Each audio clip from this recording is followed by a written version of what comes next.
Welcome to Wisdom from the Aerial View, the podcast for those who wish to learn how to crush their anxiety and find meaning and purpose in their lives. Good morning, good afternoon, Dr. Klein. How are you today? Hello, Enid. I'm great. How are you? I'm very good. I know that you've been away with your grandchildren. I think that's I keep thinking about how wonderful it is, what a wonderful life you're leading, and how good it is that you get to be with the kids. It's just great, the grandkids. It's wonderful. Good for you.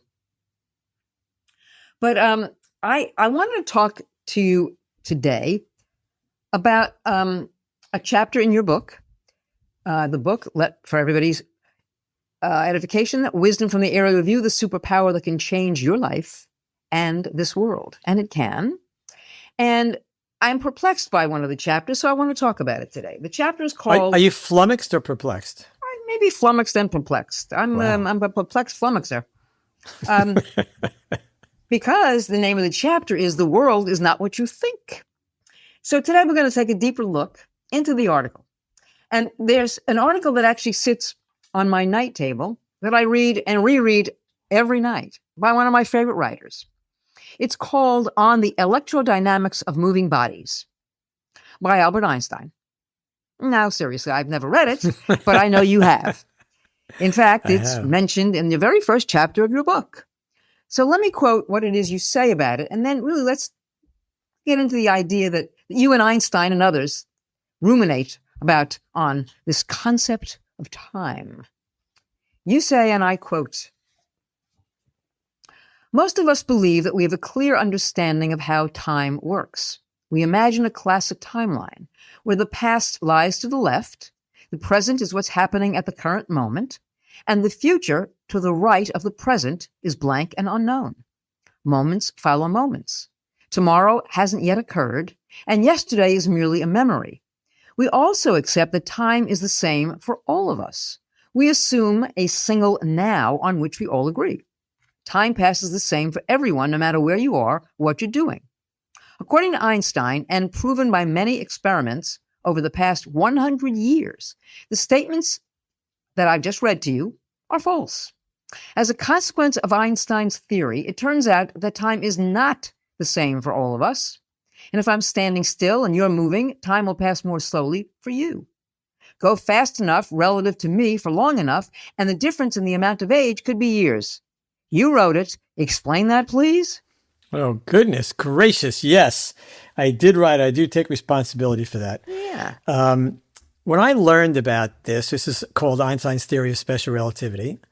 I have to say, the hair stood up on the back of my neck. Now, it didn't stand up on my head because I don't have enough hair on my head. Well, I wasn't going to say that. But I figured I would disarm you before you viciously attacked me. Yes, and I would. Yes. Mm-hmm. Thank you. Yeah, my pleasure. Yeah, it is absolutely insanely crazy. I'll tell you a story.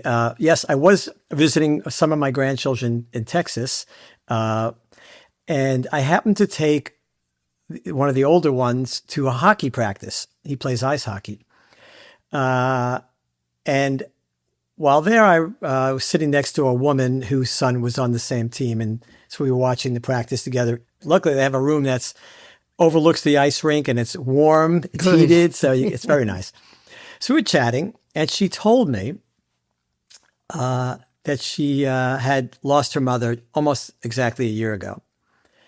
Well, you know me, Enid. I can't look at people who I feel are having some kind of emotional or psychological difficulty without trying to help, right? Mm-hmm, mm-hmm.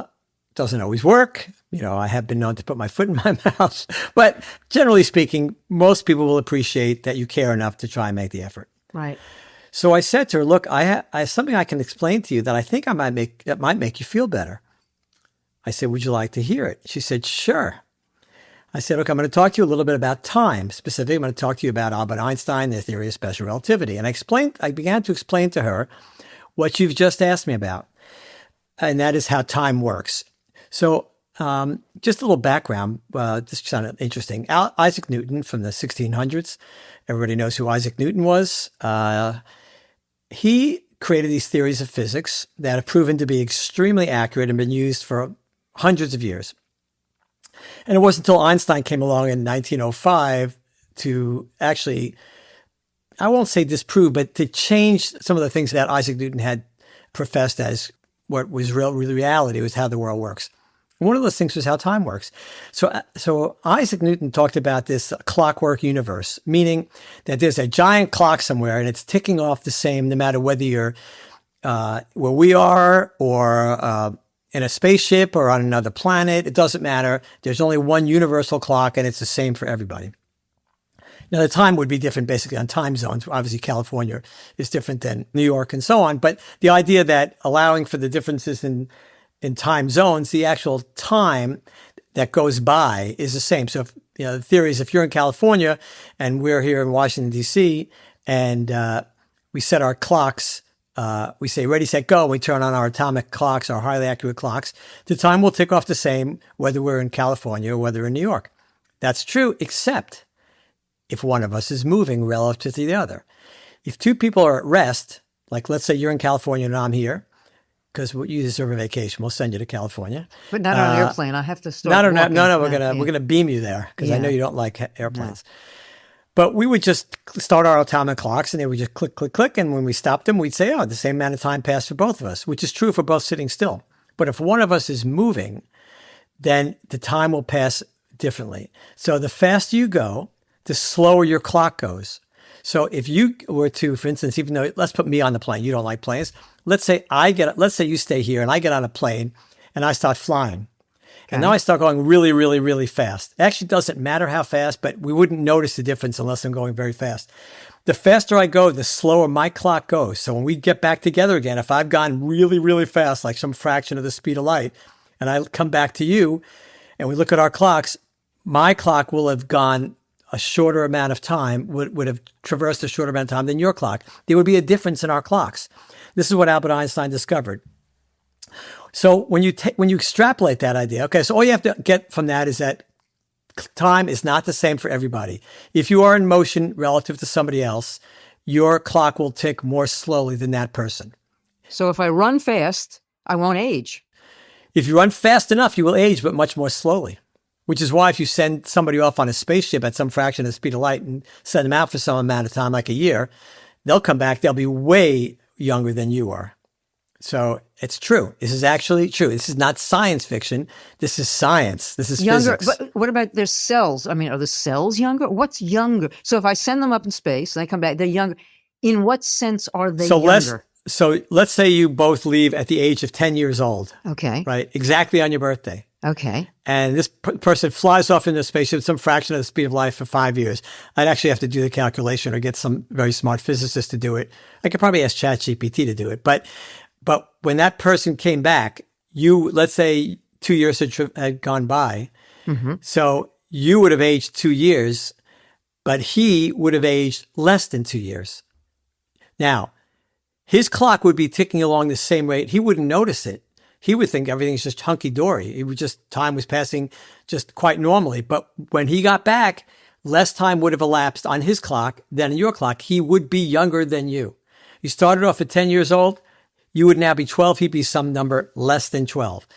This is very difficult to understand. And the physics is a bit complicated, I will admit. But we don't have to worry about the physics. We just have to worry about the conclusion, or not worry about it, to accept the conclusion, which is accurate. This is accurate. What I'm telling you is true. What does that mean? That means everybody who's in motion relative to somebody else has their own individual clock. Your clock is your clock. It's nobody else's clock. Time will traverse differently from you relative to anybody else, depending on your relative speed compared to them. But here's what's so cool.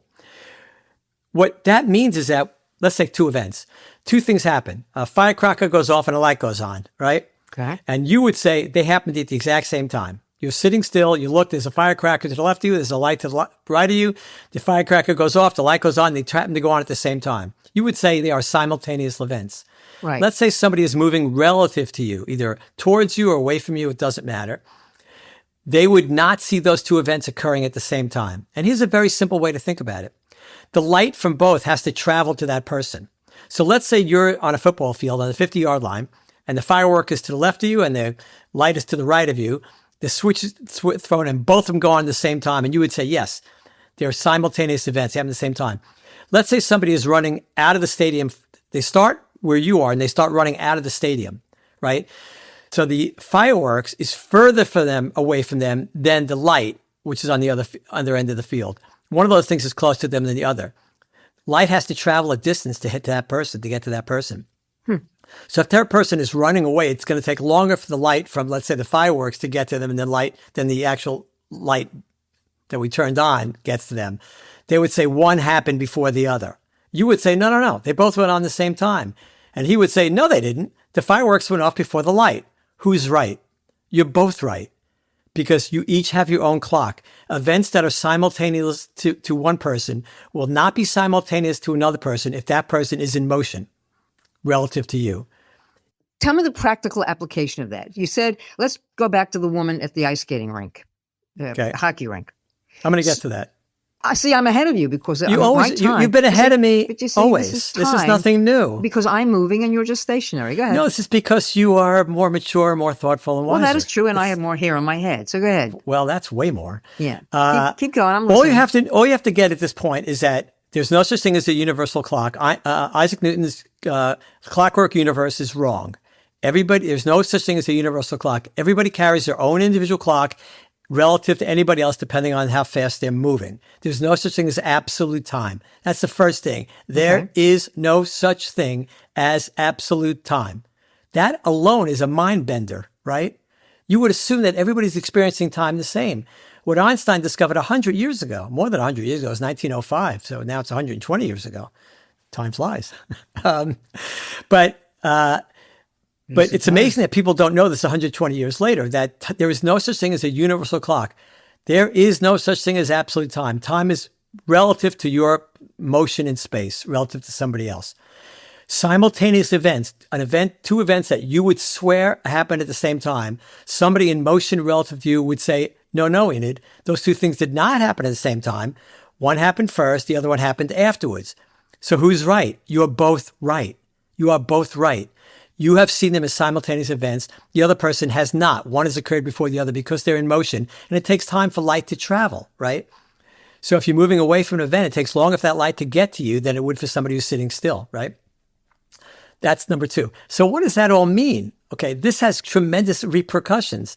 So it tells you when you extrapolate out all the repercussions of this simple thing I just told you, it turns out that for any person at any speed, anywhere in the universe, two events are occurring simultaneously that to you or somebody else are not even close to being simultaneous. So what that tells you is that all moments exist contemporaneously. All time exists contemporaneously. Instead of thinking of time as that timeline that you discussed when you read that from my chapter, that ancient history is to the left on the timeline, and you get to the present, and then the future is blank.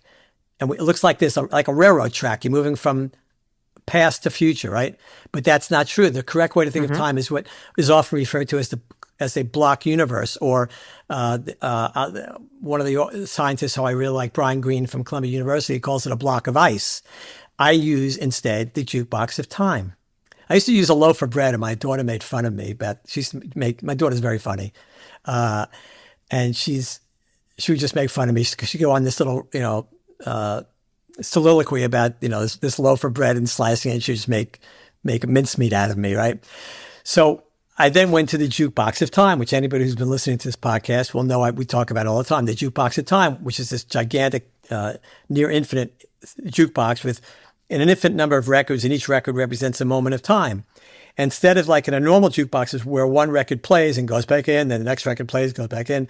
Every record is playing simultaneously and forever. Every moment is alive and occurring simultaneously and forever. That's the consequence of Einstein's identification about how time works. That there's no universal clock, that each of us carries our own clock, that simultaneity of events is relative to each individual person depending on their speed, and therefore all moments exist contemporaneously in this jukebox of time. Okay, that's all. You don't have to worry about the physics. I promise you, it's all real. But let's go back to this woman who I was talking to at the hockey rink. So I said to her, so what that means to you is that every moment you spent with your mother in your life, you're still spending with her. Now, again, people who've listened to this podcast have heard this before, but because all moments are alive. They're not just memories. They're not history. They're not moments in the past. These are all alive. Every moment is just as alive as the moment that you and I are talking, or people are listening to this, whether a week from now or a year from now or 10 years from now. All moments are alive and active, not just alive, but active. So that, as I explained to this woman, she is still with her mother. She's still having lunch with her mother. She's still going out shopping with her mother. She's still watching TV with her mother. She's still hanging out with her mother. These moments never go away. It's extremely comforting. And it is absolutely, in my view, perfectly correct to say the following: we never lose anyone. Those moments are always there. I've told you this, Enid. You lost your dog not too long ago. You're still with your dog. More importantly, I remember when you lost your mother. You're still with your mother. You're still with your father. You're still with all the moments. We are still together on the playground at our schools. These moments don't go away. It is super comforting. So when you lose somebody, you have some kind of tragedy or loss, it's nice to remember that it's not just a memory that you have with these people. It is still going on. But you can still, let's talk about mourning. M-O-U-R-N. We mourn people because we've lost them. You're saying, I guess, we lose them physically. No, it's more than that. But not spiritually. I guess so do we lose them physically? Sure. I mean, let's face it. You can't hang up and call up your mother. And I sometimes think about my mother. I go, and it's the craziest feeling I get. I go, I think I'll call my mother, as if I can. I really get that feeling, as if I can. I'm not alone. Everybody goes. Many people have this. I'm sure you do too. But the next thing I think about, because I know this crazy story of our universe, is that I think, oh, I am talking to my mother. So I'm not talking to her at this moment, at this point in my story of my life, but I am still talking to her in all the other moments of my life when she was alive, during her lifespan. The intersection of the years that she was alive and I was alive, that intersection, that Venn diagram of our lives when we shared those years together. So for me, my mom died when she was 82. And I think I was 40. How old was I? 40 something, right? So there were this 40 something years of us being together in our lives. Those moments are alive. They're there. It's still happening. I'm still with her. I'm at, Junior's luncheonette. We remember, right? We used to sit at the counter when I was a little kid, and she would order me a toasted onion roll. A fresh roll. The bakery, remember, the bakery was down 2 doors down. Walls Bakery. She would get, of course, the luncheonette, didn't have packaged, baked goods from a factory. They got them down 2 doors down, right? So we would have a fresh toast. I would have a fresh toasted onion roll with my mother while she had a cup of coffee, right? I remember that. Now, it's not just a memory. It's still happening. It is still happening. This is the hardest thing for people to wrap their heads around. People look at me when I tell them this, kind of like you're looking at me now. I think, you're insane. No, this isn't me. This is Albert Einstein. This is true. These moments are still happening. Wow. How comforting is that? So when I say we never lose anybody, I mean that those moments never go away. We are always together in perpetuity, in eternity, forever. To me, that is extremely comforting. And it's not comforting because it's a nice idea. It's a nice thought. It's true. Do you talk to her? Well, not in the sense you do. I don't. Well, sometimes I'll make an off-the-cuff remark about, I'll say something, but I know I'm still talking to her. That's the difference, right? I don't have to think about talking to her now because I'm still talking to her during those overlapping years when we were together. So this is how the world works. This is another humongous clue to the purpose of our lives. This podcast is about purpose and meaning and how to decrease stress. Well, this idea does all of that in one fell swoop. Tell me how. Because it decreases stress about the loss. You haven't lost anybody. You are still together. Yes, you're not together today, but just remember this. This is another idea that we've talked about, but I'm going to bring it up again. We lament the fact for ourselves and those we loved for us personally, when we're gone from this earth, we say, "Oh boy, it's going to be that day we die. We're going to miss everything going forward, and it's going to be sad. And I don't want to think about the fact that I'm not going to be here anymore." It's a perfectly normal thought, but how many times have you worried about all those years before you were born that you weren't on the planet? Nobody ever says, "Man, I wish I'm so sad that I wasn't alive in the 1870s or, or the year or the year 100 or whatever it was. I mean, we don't lament the fact that we weren't on earth in those times, yet we do think about the fact that we're going to be gone someday. Why? They're exactly the same. We have this lifespan these are the records are on in our jukebox of time from the moment we're born to the moment we leave this earth. That's our lifespan on earth, right? We think about the records after we're gone, but we don't pay any attention to the records before we arrived. Why not? They're exactly the same. Because you weren't in it. No. You weren't in it, and you aren't going to be in it. Right. If you look at all of time together, look at the jukebox of time, you don't ever think about those records that you weren't on before the moment you were born, because you have nothing to relate to. Right. But so you say, okay, well, then I had this lifespan. Then I think, I'm going to miss what I had. But stop and think about it. There is no difference between the moments on the records before the day you were born and the records after the day you were born. You think they're different because you had some experience while you were here on earth, but they are absolutely no different. They are indistinguishable. You weren't on the ones before the first day of your life, and you're not going to be on the ones after the last day of your life. They are exactly the same.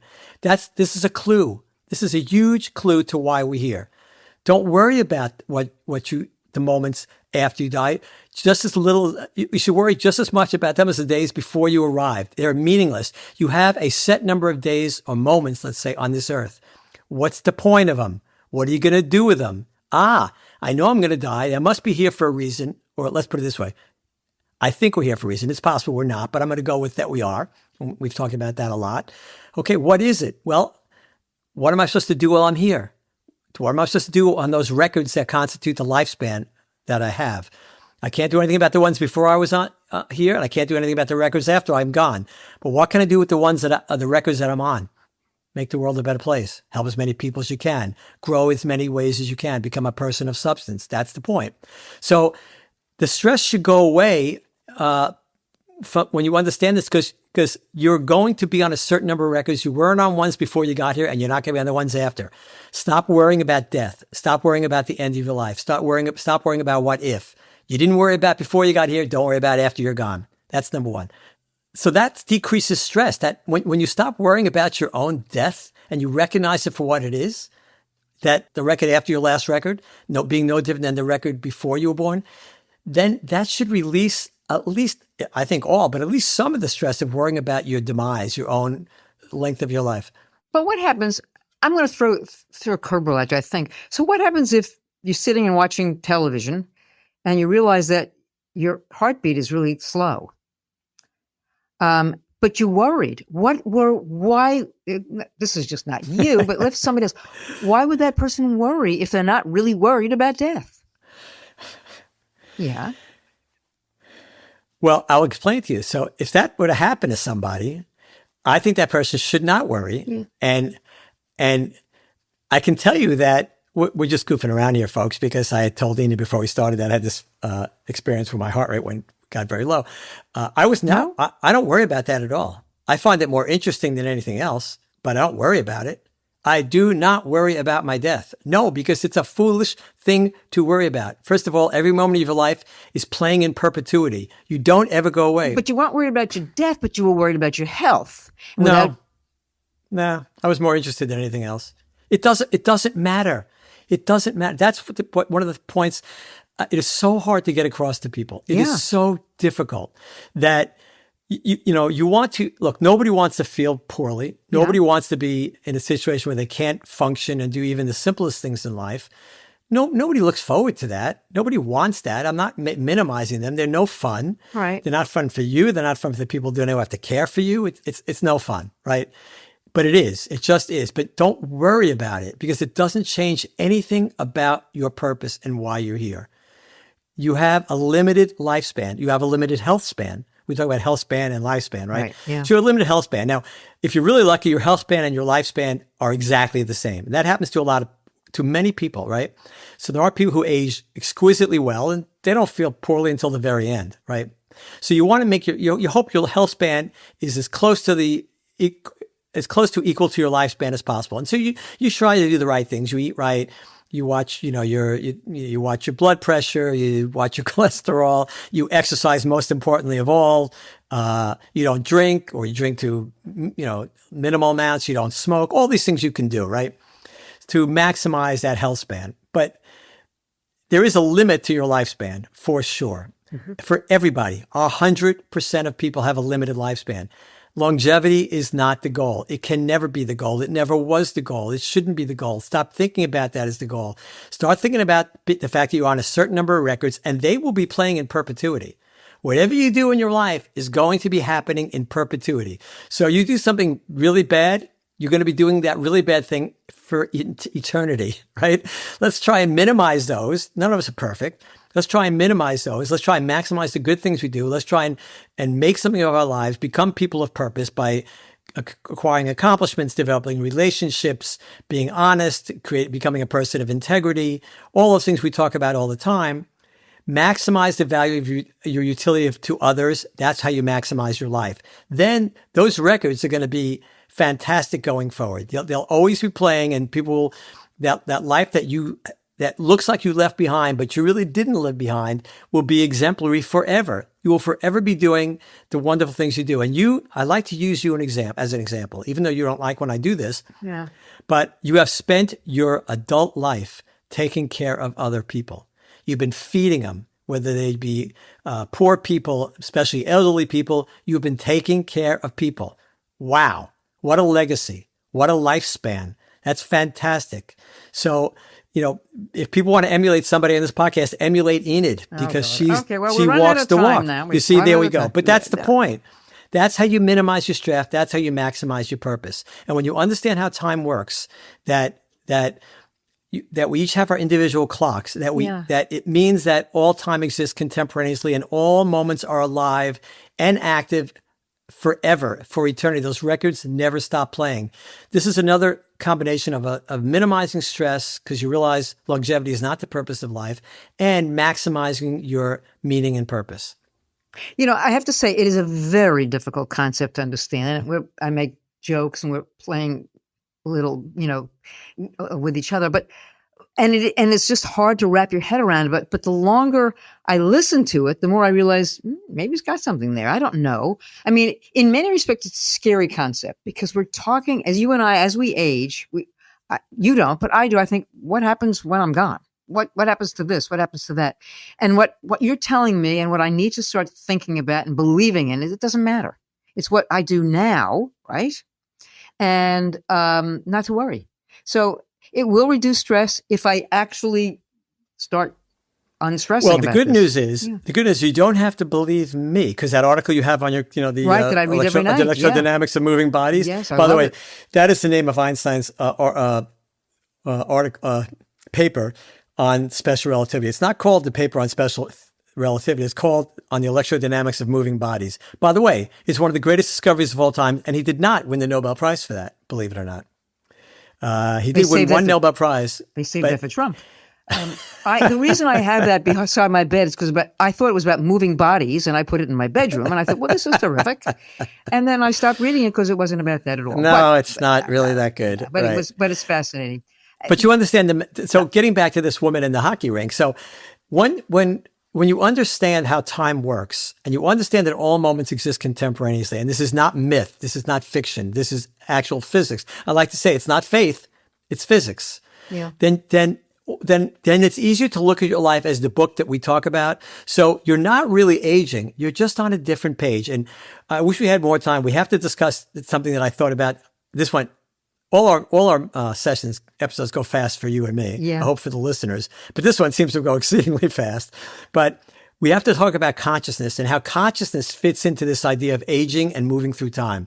It's something I've been thinking about a lot lately. Nobody understands what consciousness is. We don't have time right now, but we will talk about that sometime in the next couple of episodes, because it is fascinating. But we'll leave it at this. All moments exist forever, which means you're still with all the people you've loved forever. Those moments never go away.